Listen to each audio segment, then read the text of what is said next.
Hello and welcome to channel number 6 Vedic. We are offering a course on family law. Under this course, we have interviewed Dr. Rama Srinivasan, who is an anthropologist. Continuing her study of Punjab and Haryana High Court, she shifted the study site from Punjab and Haryana High Court Chandigarh to embassies of European countries, and continuing from the protection petitions in Punjab and Haryana High Court, she started studying immigration laws as people of Asian origin reach out to embassies to seek visa to join their partners living in the European countries, where language is an important element for integration. This conversation is beneficial for students of law, for students of mass communication and journalism, for students of different disciplines of knowledge. Enjoy this conversation.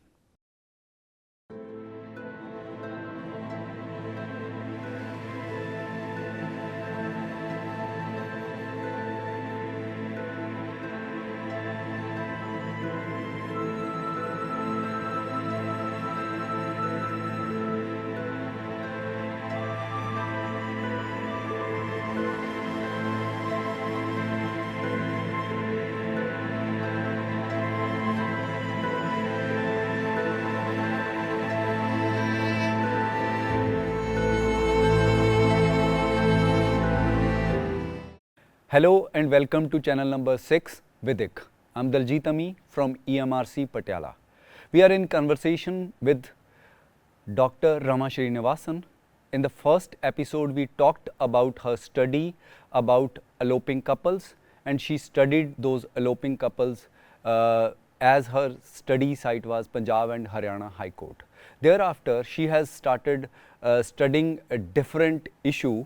Now she is based in Europe. She is studying immigration, integration, and different procedures and processes of getting visa and then integration with the society.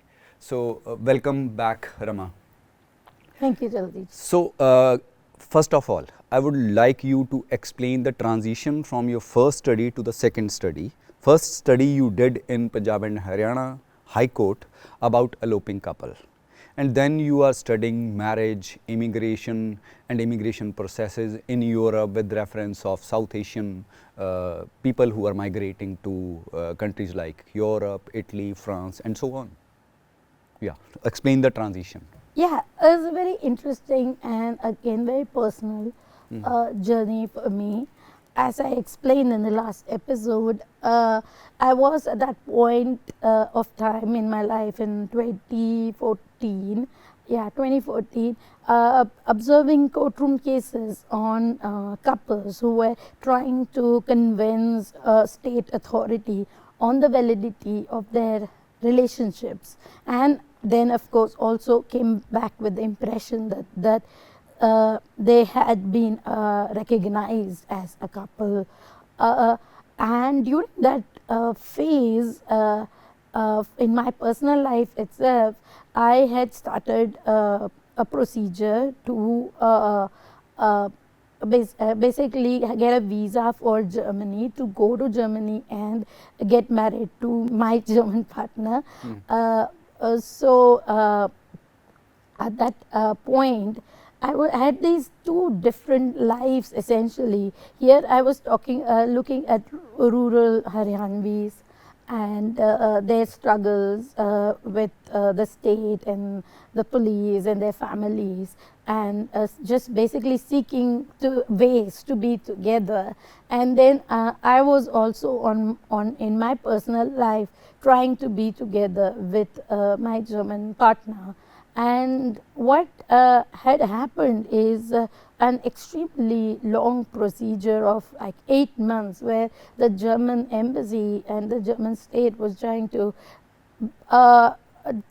find out if this was actually a valid relationship between me and my German partner, and all the documentation, all the legal procedures that are going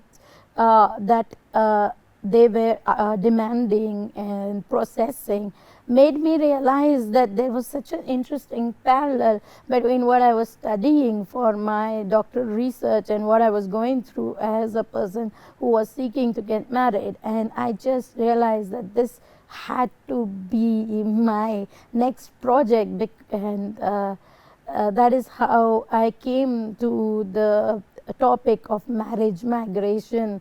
And of course, integration came in later, because as part of this procedure itself, when all my paperwork was through, I went to the embassy. They said, we need your A1 language certificate in German.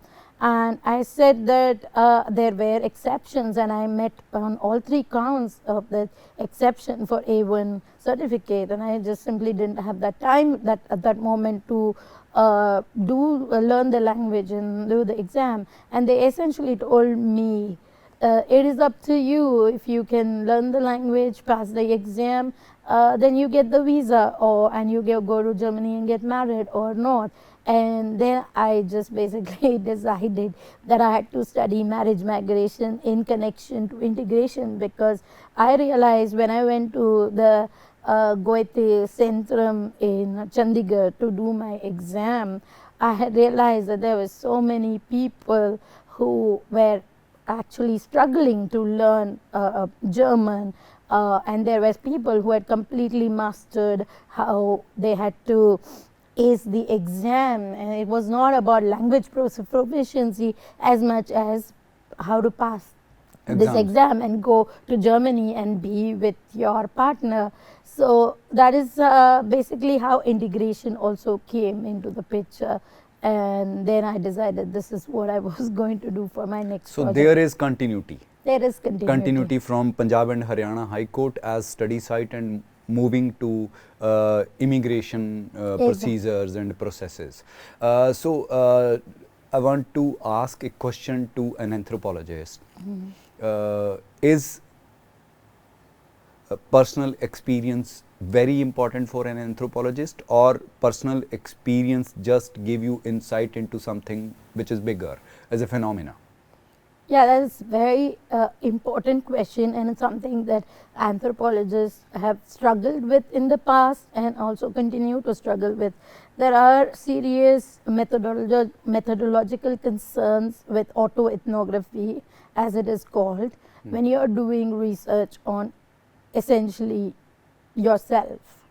And for an autoethnography to be a legitimate study, there have to be other people who may have a similar background as yourself to be part of the study. And if it's only your own journey that you're talking about, then it may not qualify as a valid journey.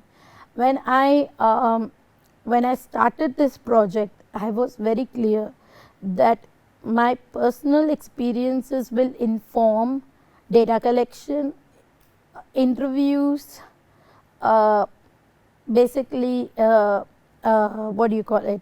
It would make interviewees comfortable to sit down and talk with me, because they can see that I am also of Indian origin and I have gone through the same procedure as theirs. So it would be about making them feel comfortable. But my personal experiences will not be part of the research in any substantial way. I of course make, whenever I publish something, I like to make my positionality clear, and I want in the interest of transparency. But the only time I published on my personal experience was in a blog post and not in a strictly academic So if website. I say that when you bring autoethnography into the picture and then you define your study area, talk to people, you are in a way trying to say that this is my journey, but there are so many fellow passengers. Exactly. This is what it is. Exactly. But I would say that maybe my study So is not... in the end, it is going to be a study of the fellow passengers. Yeah, but it is not every autoethnography is it. A lot of people spend a lot of time discussing their own research. And in a platform like this, it is a really good place to explain my own experiences, but I do not want to include those in academic publications as such, Okay. because it takes attention away from all the people To the person. whose interviews I have conducted in these years. Yes. Okay. So, now as you have already shared that you migrated to German and you are familiar or you experienced the whole processes first hand, and then you got Marie Curie postdoctoral fellowship in Europe, and you were associated with the university in Venice, Italy, and France is another site of study, and then you visited other countries in Europe too. So, is the experience of other countries same, or it is different if we go from Germany to France, from Germany to Italy, or Germany to Belgium? That's a very interesting question, and there are two aspects to it. One is, of course, legal aspects. In Germany, the legal procedure is very well defined. It can take a while, but you would eventually hear back from them. It would either be rejected, or you will they will ask for more documents, or you will get the visa and go. In Italy, you really cannot say what will happen. I interviewed people who said, "Oh, we knew of these couples who had gotten married, and like after 2 years, the woman just decided to divorce because there was no way she could actually come to Italy and be with her husband." So there was that. There were those aspects. In Germany, I heard a lot about how the integration and the language proficiency requirements were very difficult and were keeping people out of Germany. And Italy, I would hear community leaders, for example, say, "Oh, if only we had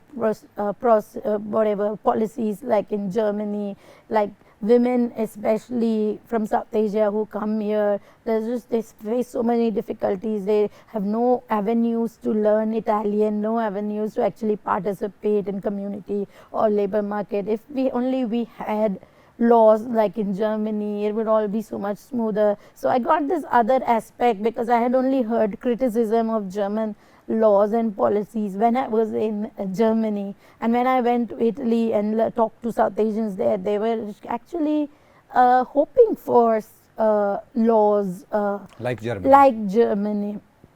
And there were those aspects. France is a very different setup as opposed to Germany and Italy. France is their migration laws, their citizenship laws are tied to their colonial history. So anybody, you have to be French in both. You can be French in both the territorial sense and like if you were within the territory, you were born within the territory, which includes also like places like Pondicherry, for example, then you can be a French citizen. So integration is something that is not demanded as much as like offered.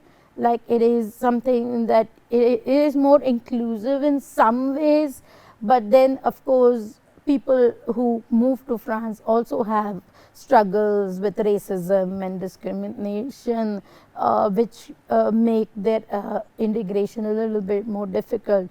But in terms of laws, I think France is it's easier, I guess, in some ways than Germany and Italy. So if I had to compare, Germany, it is difficult because the bureaucratic process is very precise and it can take long. Italy, it's difficult because it is very unpredictable. You will never know what they are thinking. There are also a lot of allegations of bribery for appointments slots in embassy. France, you can get to France and then you can figure out how things go. I want to just mention one more thing. There is a lot of irregular migration from South Asia to Europe, and in that sense you could get a Schengen visa for Italy and then never actually end up in Italy and first go to France and then live your life as an irregular migrant in France for many years before you are granted a valid residency permits and everything. So when you use this term irregular migrant, does it mean illegal or undocumented migrant, or it is something else? So just for my clarity, yeah. Undocumented, irregular, they're all kind of very vague terms.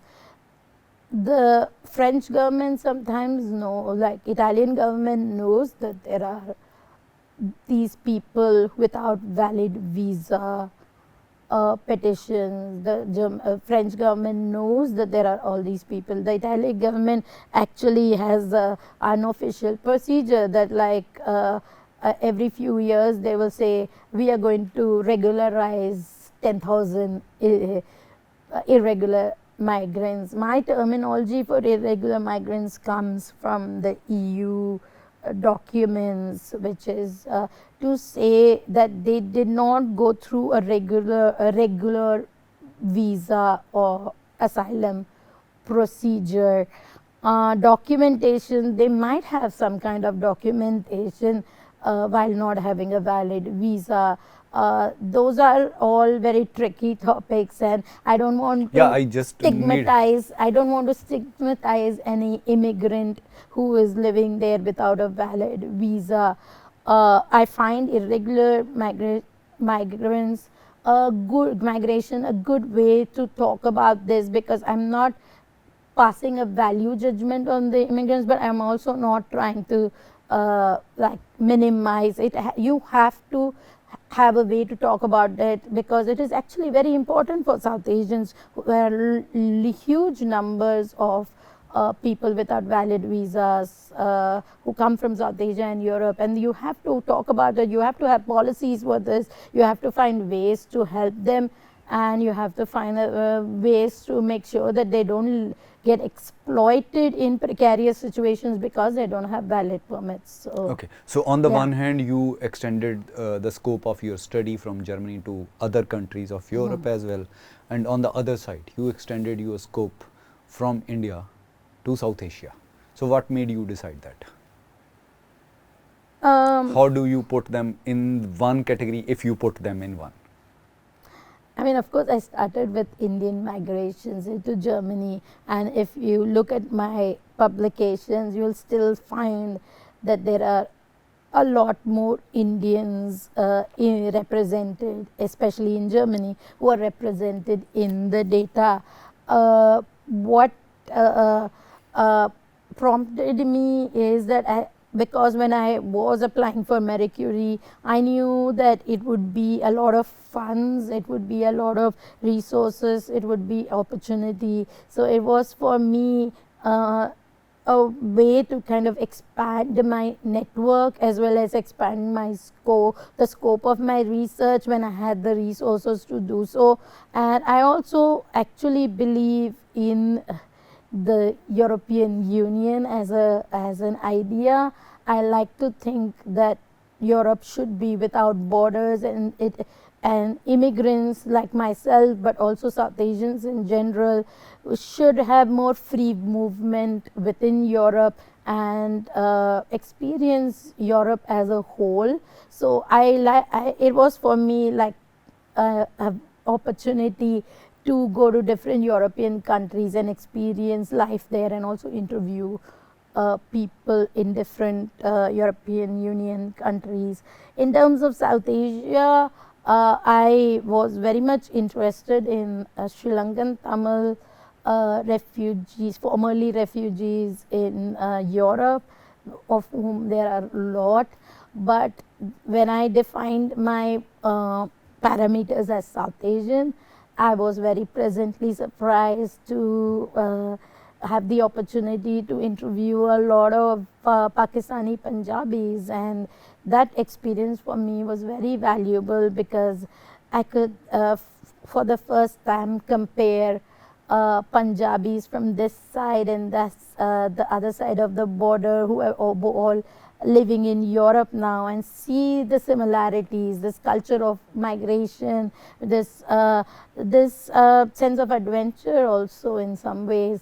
And so although I started with thinking I would interview Sri Lankan Tamil asylum seekers, and I ended up actually working a lot with Pakistani Punjabis, and now I have this kind of, I had Punjab, Haryana as my regional focus, and now I have Punjab, Pakistani Punjab, and this Punjab here as my research focus, which I'm very happy about. Yeah. So that way the positionality is really important. If you are based in Europe, then you can look at it Punjab across borders. Exactly. Yeah.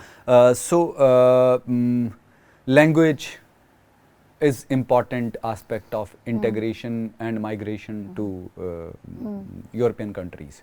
So just elaborate on that. So what does it mean?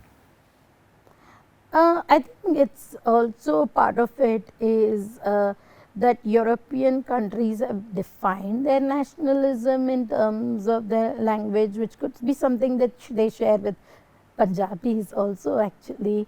And so language has actually been a very contentious topic in European history as such.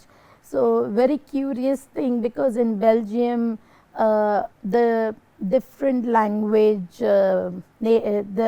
language speakers have been in conflict with each other. The settlement between the communities that were in conflict was that everybody would learn everybody's language, and when there was large scale immigration, what was required of, say, South Asian immigrants in Belgium was that they had to also learn not one but all the official languages in Belgium. And those are the interesting how immigration politics then maps on to the existing politics of Europe as something that is good for a good thing to explore. So when you say this, it means that if you are migrating to Germany, you need to learn Germany. If you are going to France, you need to learn French. If you are going to Italy, you need to learn Italian. I mean, pre-departure A1 exam is a rule that not every country imposes. France and Italy don't. Germany does, Netherlands, Denmark. So these are the countries that do the pre-departure one. When those are very difficult, especially German and French governments have these language institutes in India, for example, that Dutch and Danish don't, and those are the politics. So pre-departure one, in my case study, only Germany does. The Italian government had this special program where those who had applied for an Italian visa from Punjab, they had tried to call them and say, can you attend this online like orientation course where they'll give you a bit of language, whatever education. It was voluntary, so nobody can have signed up for it. But these countries have one language. But if you are migrating to Belgium, then you need to learn multiple languages. No, Italian has 5 languages, but only Italian is the official language. Is the official, and that's the only language you have to learn. German you have to learn the first level. I'm just trying to understand that how language is important. French you can go to language France as a category is important to whole of the Europe, but there are countries where more than one language is important. This is what I am trying to say. Also with Germany, the immigration policies are also determined with a conservative right-wing switch. So they think of German as the leading culture in Germany itself. So they think that learning German is an integral part of being part of the leading culture. In one of your article, you have talked about it that your study is not just about discrimination, it is about more than that. So most of the studies about migration, mobility are focused on economics, are the compulsions, are about attractions, and you are saying that it is much more than discrimination. What is much more than discrimination? So this is my hypothesis that when European scholars study immigration patterns and state policies in their own countries, native European study policies in their own country, what they see are evidences of racial discrimination and exclusion of immigrants, especially immigrants of color, which is well taken. But for me, the equation, the kind of interlinking of integration policies, language education with this purely with the discriminatory aspect is problematic, because that would mean that the European scholars advocate, and it has happened, that they advocate that these integration policies are a problem, let's just get rid of them. But what is missed in the process is the experience of the immigrants themselves, who once go into the country don't have any opportunities to actually learn the language, and they just stay isolated. And since I study marriage migration, I see this a lot with women who marry and go to Europe to join their husbands. They just stay isolated in their homes with childcare responsibilities, no avenues to learn German or interact with the local police. And when there is when there is a case of domestic violence, they don't know whom to approach and whom to ask for help. So these are the reasons why I think that a policy about which deals with language education. I mean, I'm not in favor of the pre-departure one, that the A1 one, where you have to have this exam before you go to another country, because I think language is best learned in the milieu in which it is spoken. But once you are in the country, I believe that it improves the quality of people's lives, immigrants' life, to actually learn the language. And what I see the risk of European scholars saying let's get rid of these integration policy is that then those immigrants will have no avenue and also less motivation to learn languages. So my argument is that they are not looking at the experiences of the immigrants from the immigrants' perspective. They are looking at how they want their society and state to be, which is like an inclusive, probably a utopic idea, while I am dealing with like short term, like real politic issues. I think where I think that it would be in the short term beneficial for immigrants to have opportunities. So another important point which you have mentioned in one of your article is that when you talk about integration, so the focus is on the migrant, that you prepare the migrant to be integrated into the society. You don't prepare the native for the integration. So what does that mean, and where do it come from? This was a quote by one of the women I interviewed who had joined her spouse in Germany, and then actually faced a lot of issues with her job search. So she had said that, but I have heard it from other people, cultural mediators as well. Surveys also suggest that local people are less welcoming of immigrants by and large. Integration is seen as a one-way street, and that is not practical. It has to be a two-way street. and you see the effects of not including the local people in the immigration policies is the rise of right-wing politics, rise of quite xenophobic politics in Europe itself. So I feel then if the state made more efforts to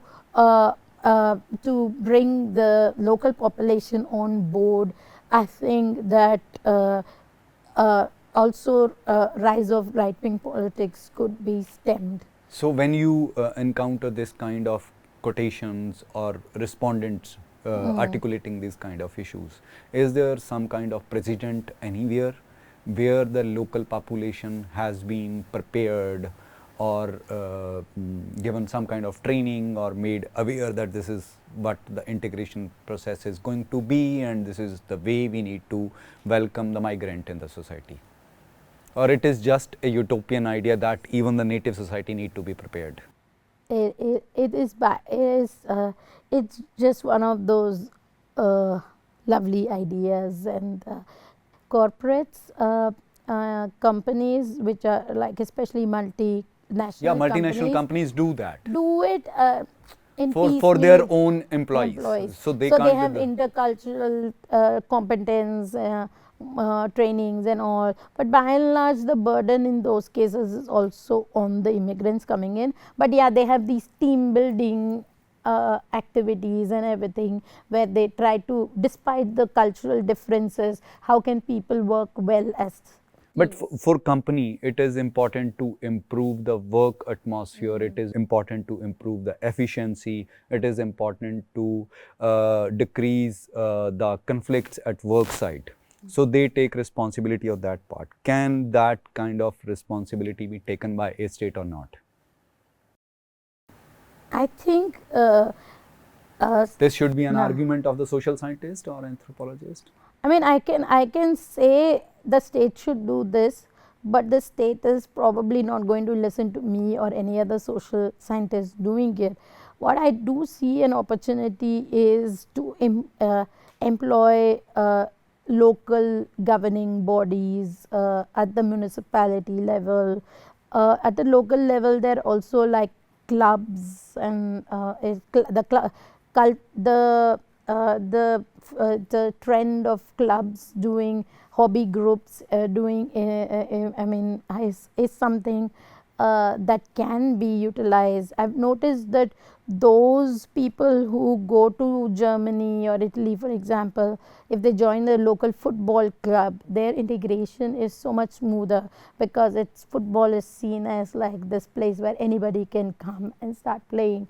And if we started doing that with other hobby groups and sports groups, for example, I think that integration could be smoother there. So local governing bodies and communities can be incorporated, but this is something that I don't know who is going to be the one to do push it forward, because I also think that too much state interference and impositions on people is seen negatively anyway.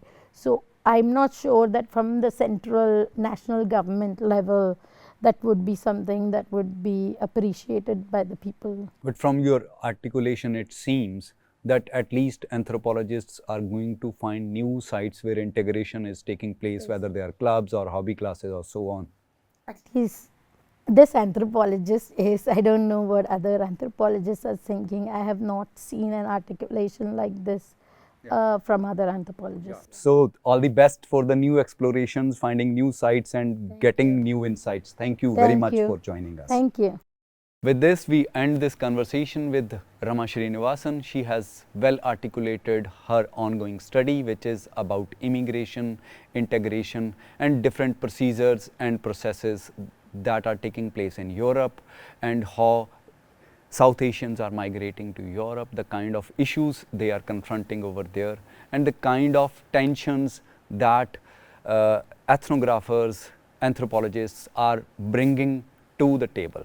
Thank you very much for joining us.